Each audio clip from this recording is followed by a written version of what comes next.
So Jesus says, Matthew 25, "Then the kingdom of heaven will be like 10 bridesmaids who took their lamps and went to meet the bridegroom. And 5 of them were foolish and 5 were wise. And the 5 who were foolish, they didn't take enough olive oil for their lamps. They didn't bring enough oil as fuel for their lamps to stay lit. But the other 5 were wise enough to take along even extra oil. So when the bridegroom was delayed, they all became drowsy and fell asleep. And at midnight, they were roused by the shout, 'Look, the bridegroom is coming. The bridegroom is coming for the bride. Come out and meet him.' And all the bridesmaids got up and prepared their lamps. And then the 5 foolish ones, suddenly they're exposed. They weren't ready. They weren't prepared. And so they say to the others, 'Please give us some of what you have. Give us some of your oil because our lamps are going out.' But verse 9 says, the others replied, 'We don't have enough for all of us. Go quickly, go to the shop. You've got the money go to the shop and buy some for yourselves.' But while they were gone to buy oil, the groom came. And then those who were ready went in with him to the marriage feast, and the door was locked. And later, when the other 5 bridesmaids returned, they stood outside calling, 'Lord, Lord, open the door for us.' But he called back and said, 'Believe me, I don't know you.' Jesus concludes, 'So you too must,' here it is, 'keep watch, for you do not know the day or the hour of my return.'" So that parable is not often taught on because there are some cultural distinctives that are harder for us to understand. In those days, and Jesus talks here about 10 bridesmaids, the bridesmaids would wait with the bride at her home for the groom to come. And when word came to them, as it does here, word came to them that the groom is on his way, they would rush out to meet the groom with these lamps and light the path for the groom to come and receive his bride. The tradition was that you didn't know when the groom would come, right? That's part of the fun. The waiting built anticipation. And so the bridesmaids might wait a day or might wait 3 or 4 days. They didn't know when the groom would come. But the problem is not the groom's punctuality. The problem in the text is the lack of preparation of the bridesmaids. When the groom did come, they weren't ready for it. And Jesus is saying, look, that's the way it's gonna be on the final day. The day of judgment, there will be a lot of people who look like they're ready, be a lot of people who seem to be waiting on the groom, but when Jesus returns, they'll be exposed that some were ready, but some weren't. They weren't ready, they weren't prepared. And Jesus uses wise and foolish here to describe those 2 groups. So the foolish bridesmaids, he doesn't say they're evil bridesmaids. He doesn't say that they're wicked. He just says they're foolish. They're not prepared. They're not ready. And so the plea in this parable is, be ready. Be ready because the time is coming when Jesus, the groom, will come for his bride. And your job is to light the way. Your job is to be prepared. If you look in Scripture, oil was a type of currency, really, because it had such a wide variety of use. It could be used for medicinal purposes. It was used as a fragrance. It was used for funeral preparations. It was used as a heat source. It was used for light, as we see here, for a lamp. And so the foolish bridesmaids didn't manage that resource the right way. They didn't leverage it or manage it with the end in mind, and they were exposed. So this image of the groom coming for the bride is one that is used in Scripture to picture the second coming of Jesus. The church is referred to as the bride of Christ. Maybe you've heard that before. And then the Bible teaches in Revelation 19, Revelation 21, that Jesus is the groom that will one day come for his bride. And then we also read about this, maybe you've heard it called the wedding feast of the Lamb, the wedding feast of the Lamb that will take place in heaven. And so one day Jesus is gonna return, and the idea of this parable, the plea that Jesus has for his followers is live your life ready for that day. Live your life with a constant awareness. Live your life like it's your final 38 minutes where you are prepared. And so specifically, as we discuss this morning, the question is, how can we align our financial resources with God's priorities so that when Jesus returns, we'll be ready? That we will have been good stewards of what he's entrusted to us. You know, we hear a lot about the need to financial stewardship to save and to prepare for the future. Probably a lot of you have gone to visit a financial advisor before. If you haven't, maybe you've Googled online trying to see if you're on the right track, where you need to be. If you meet with a financial advisor, one of the things they'll do is just ask you some questions. First question they'll ask typically is something along the lines of your future. You know, what is gonna happen later that we need to prepare for now? And maybe it's college tuition, right? Maybe it's a future wedding. Maybe it is an early retirement. But what are the goals? What are the dreams? What are the responsibilities that we need to prepare for now so you'll be ready then? And so they'll ask that question. They'll also ask questions about your current state of affairs and your future expected income. But all of these questions are really driving at this one big question when it comes to finances. What do you need to do now so you're ready then? Whatever then is, whether it's 5 years or 10 years from now, what do you need to do now so you're ready then? And that's what Jesus is challenging us with as we read Matthew 25. What do you need to do now so you'll be ready for the return of Christ? If we're going to plan, prepare, and invest for things like college and weddings and retirement, then how much more so should we plan, prepare, and invest for eternity? And so Matthew 25 challenges us to think of our finances, our material possessions in light of eternity. One of the questions a financial advisor will often ask is, she'll say, you know, how do you see yourself? How do you picture yourself in 5 years from now, or 15 years from now, or 30 years from now? And that's a good question, right? Like, the only way you know what you need to be doing now is to answer those questions. But in my mind, while it's a good question, it doesn't go far enough. Could I just add, you know, how do you see yourself, not just 30 years from now, but like 3,000 years from now? How do you see yourself 3,000 years from now? Because you'll still exist. How do you see yourself 300,000 years from now? See, the Bible teaches that what we do with this life, this very brief, short life, that's only here for a moment, that what we do in this life has an eternal impact. And that's why we put so much focus that the purpose of this life is to prepare for the next, because where you'll be and what life will look like 300,000 years from now, it has a lot with now, has a lot to do with now.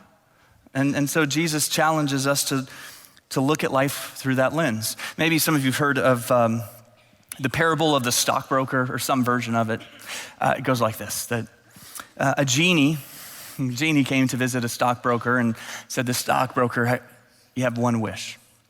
And the stockbroker thought for a moment, and he asked for a newspaper 1 year in, that was the news for 1 year into the future, wanting a newspaper 1 year in advance. And the genie granted the wish, and the stockbroker knew exactly what he was doing, and he turned to the stock index of the paper, and he spent numerous hours just kind of planning his investment strategy, knowing that he was going to be set for life. And when he was finished, he sat back, drank some coffee, and thought, might as well read the rest of this paper. And so he opened up the front page, and he read that, and he read the sports section, and then he was just skimming through the obituaries. There's a name that caught his attention as he read about his own death that would take place a year into the future. And suddenly, his investment strategy changed. Suddenly, his plans for the next year were different. Why? Because he was filtering everything through with the end in mind. And Jesus would challenge us to live that way. That's why he writes or teaches us in Matthew 6. Jesus says, look, this life is short, it's brief. So while you're here, don't spend your time storing up for yourself treasures on earth, where moth and rust destroy and where thieves break in and steal. It's also temporary. But instead, store up for yourself treasures in heaven, where moth and rust do not destroy and thieves don't break in and steal. Use your time here to invest in your eternal portfolio. So how do you do that? What's that look like? Where Paul addresses that a little bit in 1 Timothy 6. He says, tell those who are rich not to be proud and not to trust in their money, which will soon be gone. Don't let people who have more think they're worth more. And he says, instead, tell them to use their money to do good. They should give happily to those in need, always being ready to share with others whatever God has given them. And by doing this, by being generous with what God has entrusted them with, they will be storing up real treasures for themselves in heaven. It is the only safe investment for eternity.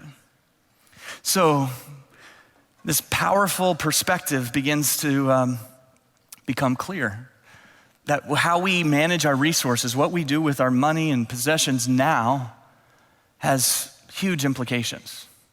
I mean, long term, maybe a better way to ask the question of, what you need to do now to prepare for later. Maybe a more helpful way would be, what could I do without now so that I'll be more prepared then?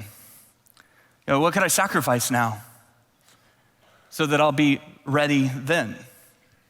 So, for a lot of us, the challenge is learning to value our money not by what it's worth now, but by what it'll be worth later.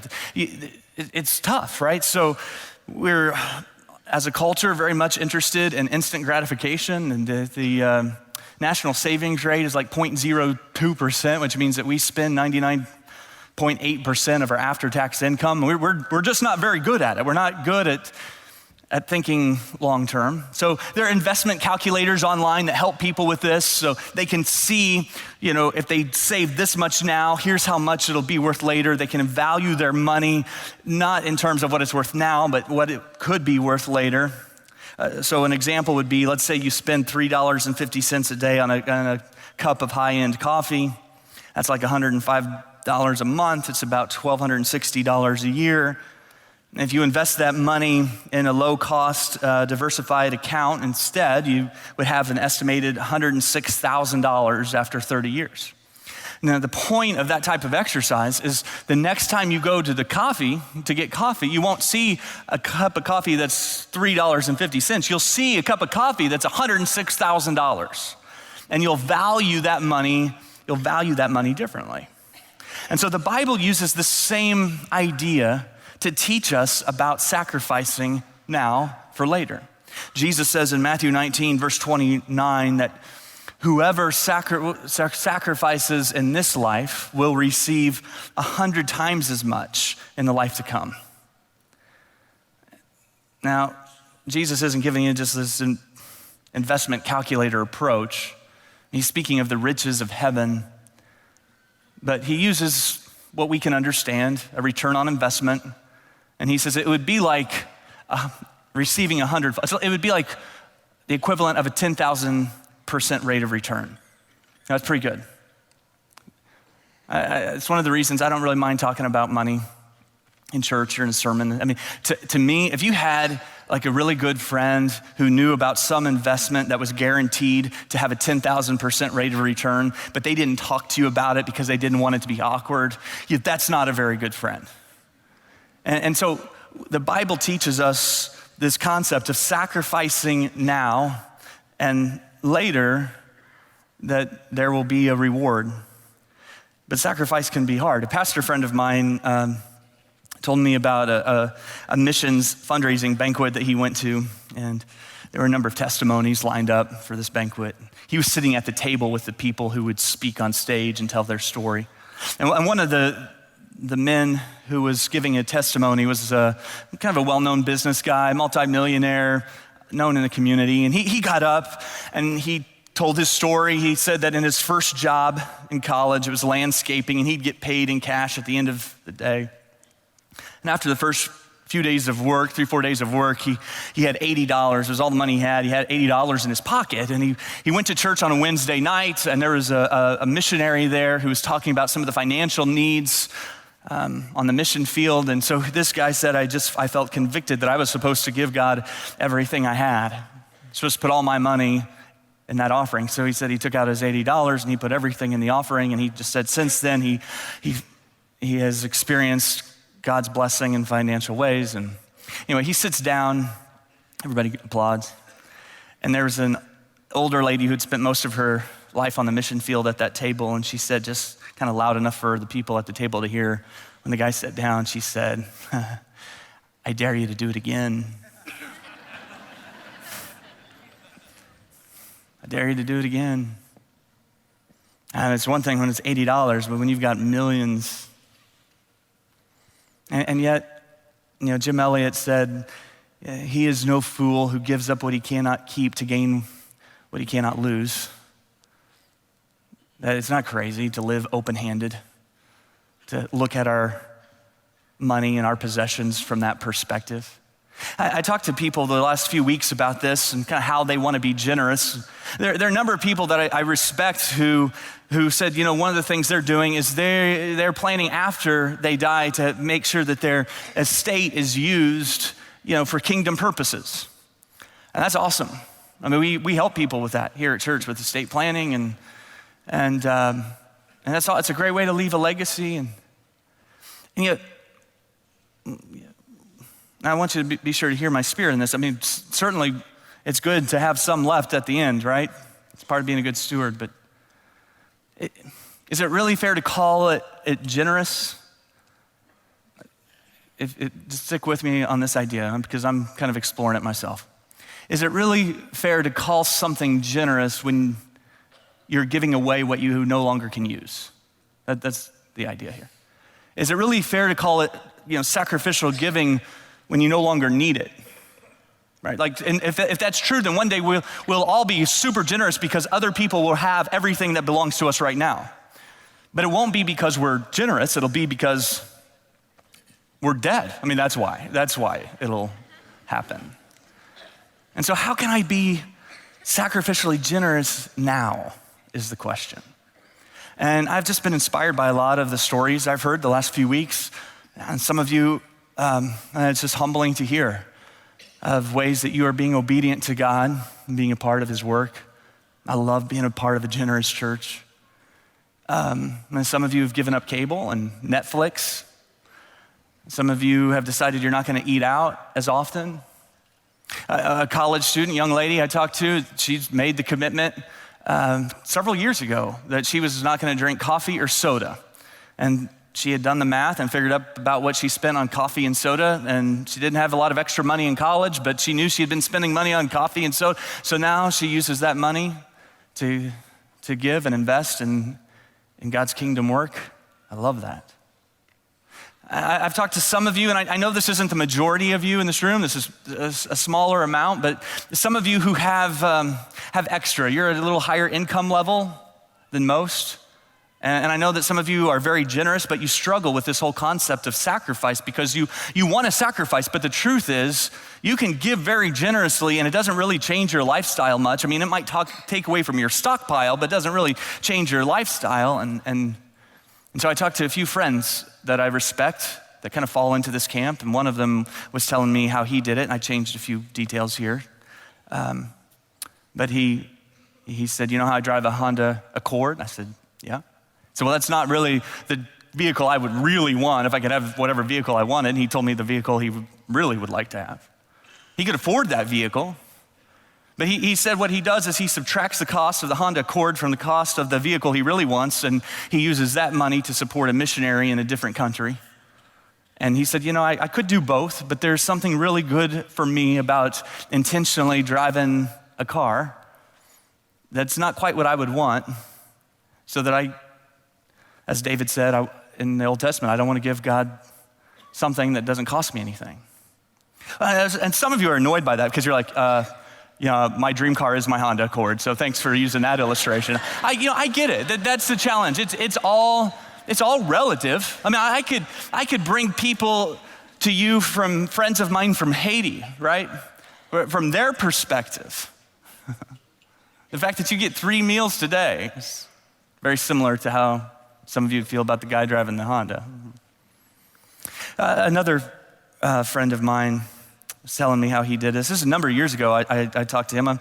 He's not somebody that you would consider like rich if you just looked at their lifestyle, but I knew that he and his wife both had pretty high income jobs, and so I was asking him about how they do this, how they give sacrificially, and he said, not very many people know this, but a number of years ago, it's like I said, I don't know, it's been 10, 12 years ago. A number of years ago, he said, we decided that we weren't going to that we were making enough money, and that whatever we made over this amount, we were gonna start giving it away.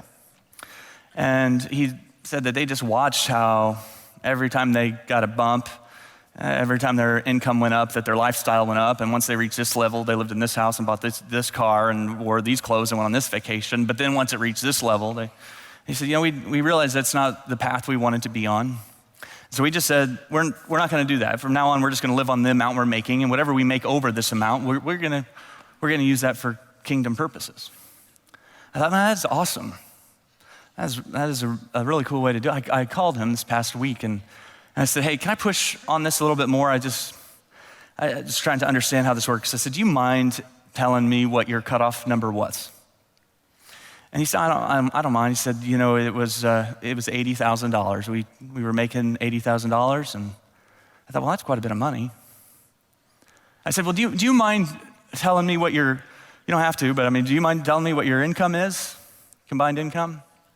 He said, it's this year it'll be around $350,000. I said, so you live on 80 and you give the rest of that away? And he said, yeah, and he's just excited about it,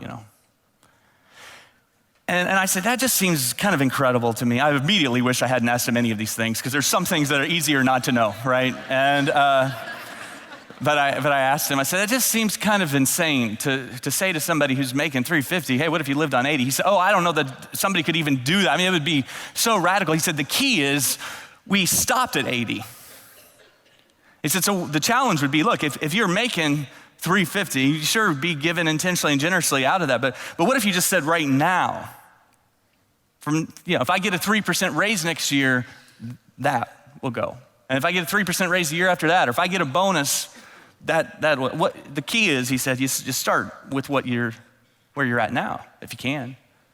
And I know for most of you in this room that just the idea of that is like, wouldn't that be nice, right? But there are some.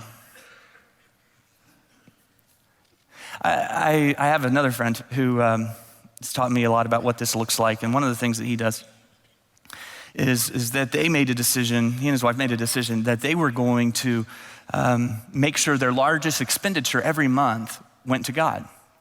So at the end of every month, they want to make sure that more than what they save and more than what they put towards a house payment or a car payment or towards college tuition, whatever it is, they want to make sure that the largest expenditure each month is their generosity. So they don't really pay attention to percentages as much as they pay attention to the priority kind of. And when I checked back with him this past week, I said, hey, are you guys still doing that? How's that working? He said, and he was so excited about it. He said, this will be the first year where our giving will be more than all the rest of our expenditures combined. He was just thrilled, could not have been happier.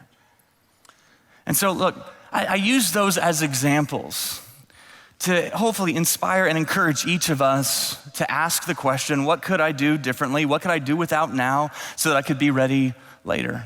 And I don't pretend to know what that would be for you. I'm humbled. The examples I just used, I am humbled by all of them, right? But I know that each of us will not regret it if we are more intentional in asking some of these questions. And I would not be a good pastor or a good brother or a good friend if I didn't ask you to think through some of this stuff. I know you don't any more than I do. Nobody really likes examining this stuff, but what would it look like for you? Maybe next time you buy a house, instead of saying, hey, what's the most we can spend? You approach it a little bit differently. You think, well, what's the most we could give based on the house that we buy? And maybe you look around, you see something that you really don't need. Maybe it's an extra car, maybe it's a collection that's kind of just gathering dust and it's fun to show people once in a while, but maybe it's a timeshare. I don't know. I don't know what it is. I'm just asking you to pray about it. I was reading this week that the average American household has $2,000 in stuff laying around in their home or in their garage that they could sell. They don't really have any use for it, but they could sell it. And when I read that, I'm like, there's no way. And then I went home and I started looking around. I'm like, oh, yeah, maybe so. I did a little math on that. I start thinking man, if you just take the people who call this church home, I mean, if that's true, if that statistic is true, if each household here represented is, you got $2,000 of stuff sitting around that you don't necessarily need or wouldn't necessarily miss, you're talking north of $20 million. The book of James talks about a day where, here's the language, our rotting possessions will testify against us. So, what could I give up now so I'll be ready later? It's good for us to talk about these things because, look, if we're going to say, I trust Jesus with my eternity, but we don't trust him with our finances, there's something off. There's something that's not right there. I was watching the news this week and about the stuff in Hawaii. On CBS, they had this guy on who was talking about, he was in Hawaii with his family, and at first he was just very angry, right? Because it was terrifying for his family and for his friends. And those 38 minutes were just torture. And at first he was very angry, but then after he found out that it was a false alarm, he took a few minutes to reflect and he realized the word he used was a gift. He realized what a gift it was. Because in those 38 minutes, suddenly a lot of things came into focus that had been out of focus. Suddenly he was real clear on some areas of his life that needed to get aligned. And he saw that as a gift. And that's what Jesus is doing here. He is sending you an alert. He is warning you as clearly as he can. The end is coming. It's gonna happen when you don't expect it. So do what you need to now to be ready then. Let's pray. God, I thank you for your love for us, that you would love us enough to talk to us this way and to prepare us and get us ready. Would you help us as a church live with this state of readiness where we are prepared to go out and to light the way for the groom to come and receive the bride. So Jesus, would you just allow each of us to ask ourselves some of these hard questions and to pray through it. It's, if there's one thing we learn in this story is that it's really between each of us and you, God, and one day that'll be very obvious. So God, thank you for your grace that meets us right where we're at and allows us to join you in the path that you have set for us. Would you help us do that today? It's in Jesus' name, amen.